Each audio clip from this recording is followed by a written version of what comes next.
is. It's time for Cronkite Sports Live, our season finale. Gareth, Kwok alongside maybe the busiest man I know, Jacob Rudner. Jacob, I'm glad you could fit this show into your schedule because I know you got a lot of things going on. It's exciting to be here. You know, we always love to host the show in studio. We haven't been able to do that a whole bunch this semester, but Gareth, it's good to be back here and with you. I'm excited to do this one today. Well, let's not waste any time. Arizona State softball coming off a big-time series win over the Stanford Cardinal last weekend from Farrington Stadium. Let's take a look at the highlights. Game 1 of this Saturday doubleheader between Stanford and Arizona State softball. Maddie Hackbarth. Whoa, look at that one go way over the left center field wall to open up the scoring for ASU.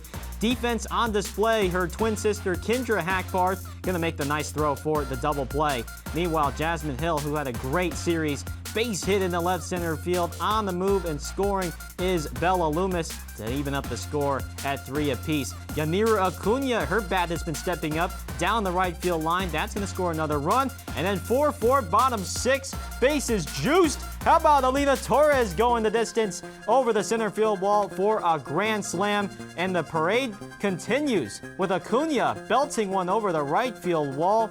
Arizona State, how about the offensive performance? 10-6 win in Game 1. Jasmine Hill, what a performance, 3 for 3 with the home run. Alina Torres with the grand slam. And that brings us on to Game 2. We get started in the field. It is Kendra Hackbarth with a nice play in center field, and then it's her twin sister, Maddie Hackbarth. She goes the opposite field with the bases loaded. Arizona State now down 4-3, bottom 6th. It is McKenna Harper deep to right field. She ties the game up at 4. 1 inning later, walk-off home run, a line drive straight out of the stadium. That's Jasmine Hill. Arizona State goes on to win this game 5-4. Here's the celebration. Arizona State, the winners in not 1, but 2 games against Stanford. Arizona State's conference slate continues with a 4-game Territorial Cup Series against number 8 Arizona in Tempe. For more on this pivotal top 15 matchup, we bring in WCSN softball reporter Spencer Chihawk. Now, Spencer, the big story with Arizona State softball, Maddie Hackbarth, she's going for that single-season home run record. What have you seen from Maddie so far this year? I gotta say, Gareth, so far it's just been pure dominance by the 5th year. It's been a long time coming, too, when she transferred over from Fresno State. Her shining star really was her defense, and it showed. She only batted .178 in her sophomore year. Now, some adjustments are made, and next thing you know, all the power comes. She ends up batting for 19 home runs in 2019, and now this year coming into this series against Arizona, she's batting .402 with 17 home runs. Now, Maddie isn't the only star catcher in the Valley this weekend, Spencer. Deja Mulipola of Arizona, she's a Team USA catcher, and she's one of the best in the Pac-12. What's so good about Deja Mulipola and that battle at catcher this weekend? You know, she's someone that you just have to expect everything for if you're the University of Arizona. She leads in essentially all offensive categories for the Wildcats, and she really does give the Conference of Champions someone you can look at and just expect just pure dominance from. All right, Spencer, what should Sun Devil fans expect this weekend against U Arizona? This is a big matchup, of course, in the Pac-12 Territorial Cup matchup. What should we expect? Yeah, Gareth, it really does come down to how many runs will Arizona State score. They're going to need to. You saw this against UCLA. Their offense struggled. Their pitching staff honestly is just a little too thin to be able to keep up, I think, with Arizona's. Arizona, along with UCLA, one of the 2 schools having a below 2 ERA. So if Arizona State really wants to pull up big, you know, Maddie Hackbarth hitting 3-4 home runs, breaking that 20 home run mark could be the difference maker if you're Arizona State. Spencer, thanks for coming on and giving us a little sneak preview of what's to come. All 4 games will be broadcasted on the Pac-12 network between ASU and U Arizona. This game is so long we don't have time for all of it, so we start late when Washington is able to take the lead over the Sun Devils. They score 2 runs there. We head to the 9th inning. Washington at the plate, grounder to second base. Nice play for the Sun Devils. Now we jump to the 13th inning. Ball, right field, over the first baseman Jack Moss's head. It's Kai Murphy in right for Arizona State. He throws the ball home, keeps the game tied. We keep going. And now we're in the 16th inning. It's Sam Ferry at the plate. He rolls the ball to third. Throw to first gets away. Arizona State able to score a run. They take the lead. It's 3-2. That last run you saw did not score. Sun Devils went on to win that marathon 3-2 over the Huskies. And here we have a look at the Pac-12 baseball standings. Stanford Cardinal, they're in first place, 6-3 in conference play. Ducks in second, Wildcats third, and Beavers in fourth. Not pictured on the screen, it's Arizona State. They're just outside in fifth place.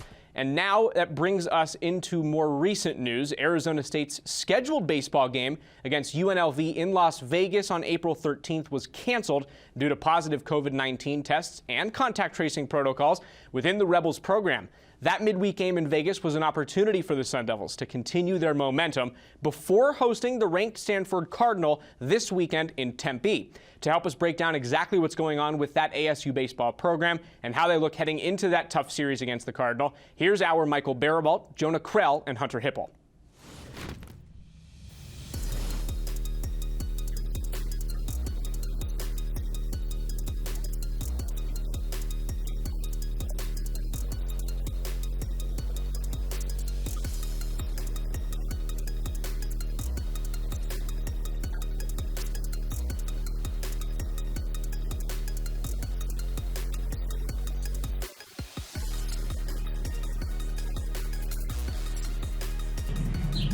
Usually in sports, when you're hot, all you want to do is stay hot. Now maybe that doesn't apply to me out here, but it sure does for second baseman Sean McLean. McLean is on fire with a 23-game hitting streak that he added to last Friday against Washington. That put him in rarefied air, tying him with Andre Ethier for the third longest hitting streak at ASU since 1998. Now it's worth mentioning that McLean did miss the next 2 games of that series due to an unspecified injury, but if he can stay healthy, the Sun Devils will have to rely on him to make a run come postseason. The Sun Devils might be rolling, but they're doing it in a different way than we've seen before. As 2000's 21 squad has made use of small ball tactics, one player is still bringing the pop. It might have taken a while for Jack Moss, but the freshman infielder is finding his way. Moss was ranked as the second best player in the state of Colorado in 2020 by Perfect Game and has hit 3 home runs in his last 4 games for the Sun Devils. They're also the only 3 he's hit all season. When the strong-batted first baseman came to Tempe this offseason, he had big shoes to fill in the absence of #1 overall pick Spencer Torkelson. Slowly but surely so far this season, Moss is handling the role well and could figure to be the next great slugger at Arizona State if his tear keeps up.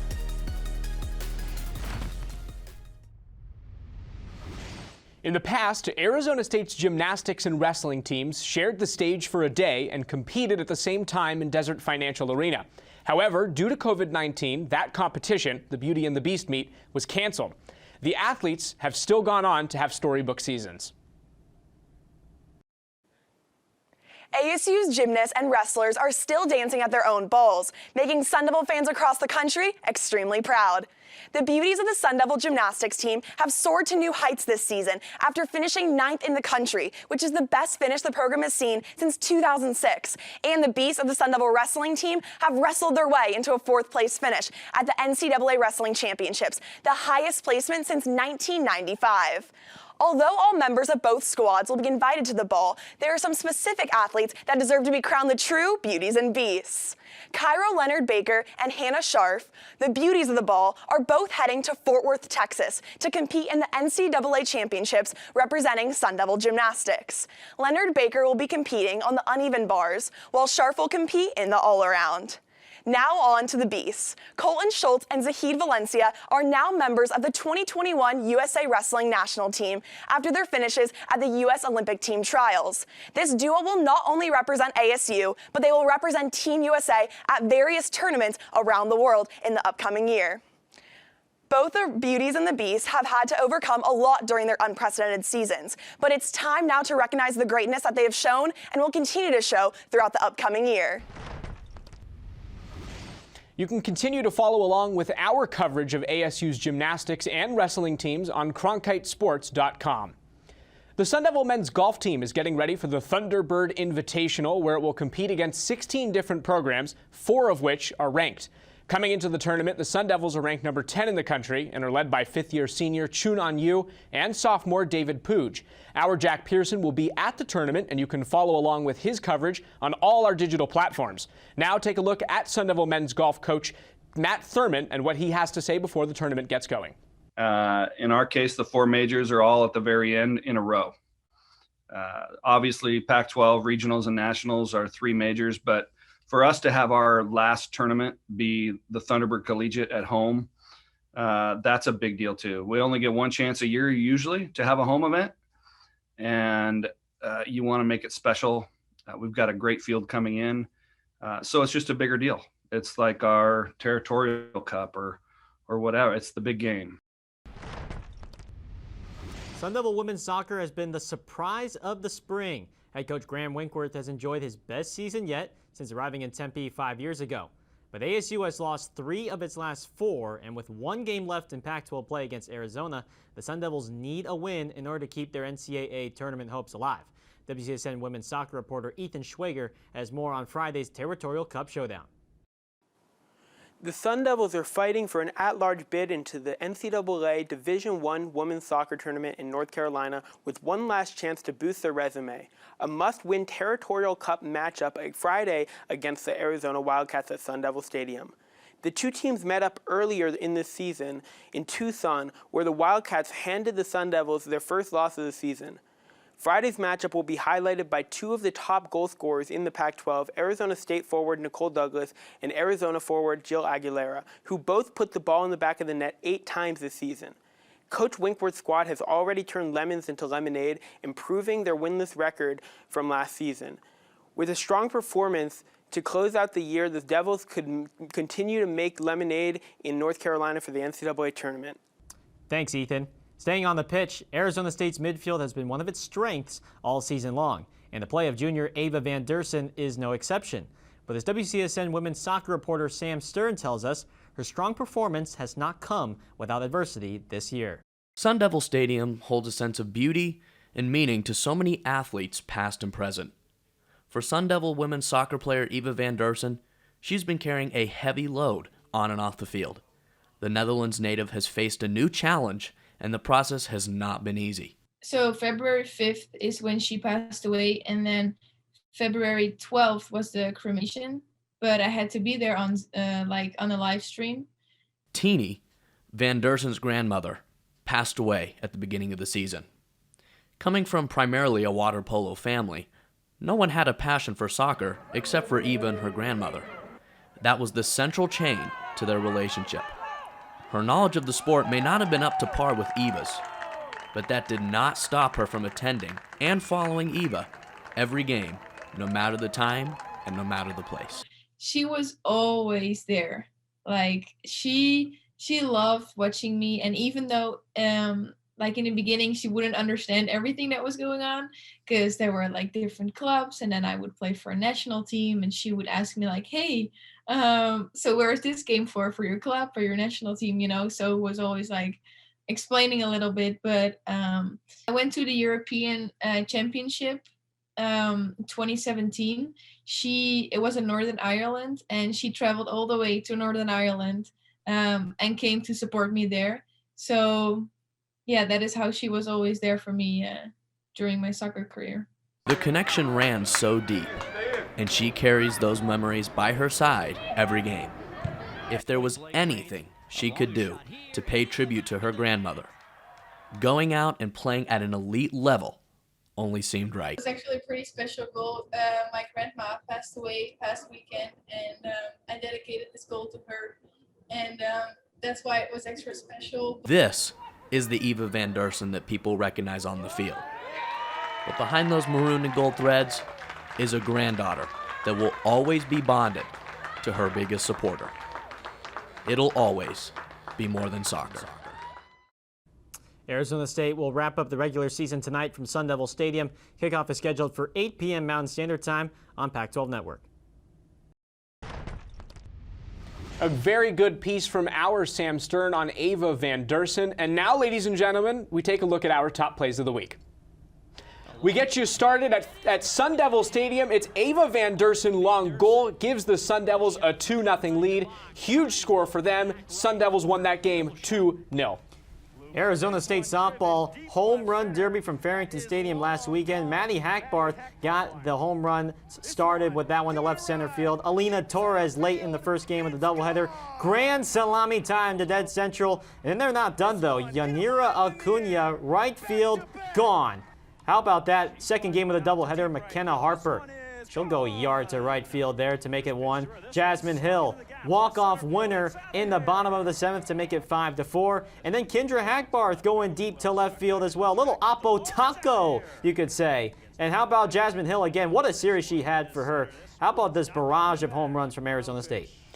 Gareth took you on offense. I'll take you to the defense for our play of the week. It's Hunter Haas at third base for Arizona State. Saves a run on a hop, throwing all the way across his body and the diamond. Bottom of the 14th in Washington. Arizona State, as we showed you earlier, won this game 3-2 in extra innings. The most important play, probably this one right here from Hunter Haas. Jacob, great show that we had here today. You know, I'm going to miss you, buddy. I hope you have a great summer. Even this is our season finale. Hope all is well the rest of the way with you. It was fun to host with Gareth. It was fun to be with everybody here today in Cronkite Sports Live. For everybody in the studio, for Gareth, for the guys behind the camera, my name's Jacob Rudner, and I hope you all have a great off season. We'll see you next year.